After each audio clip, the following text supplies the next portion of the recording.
Uganda, Tanzania. French court dismisses case against East Africa crude oil pipeline.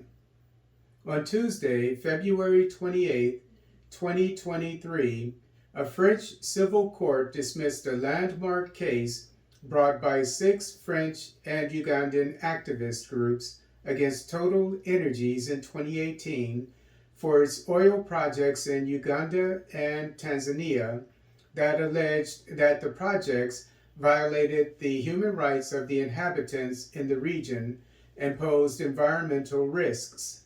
The human rights activists claimed the French energy multinational failed to comply with duty of vigilance, which is based on a 2017 French law that requires companies to avoid human rights violations and environmental risks.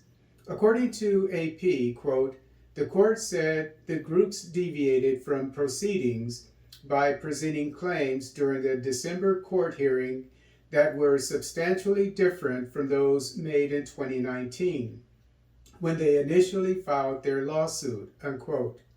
As reported by AP, the 6 NGOs claimed in the lawsuit that the oil extraction and pipeline projects might harm the lands of approximately 118,000 inhabitants in Uganda and Tanzania, and that tens of thousands are still waiting for compensation.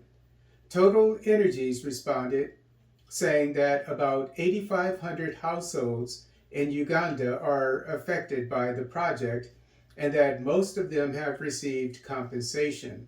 Likewise, the company claims that about 9,500 Tanzanian households have signed a compensation deal where the project is at a lower level of progression. The human rights groups also cited in their case that they were concerned about TotalEnergies drilling in the biodiverse Murchison Falls National Park on the shores of Lake Albert, despite the company's cutting-edge construction plans. The China National Offshore Oil Corporation began drilling for oil in Kingfisher oil field in the Kikuube district in January.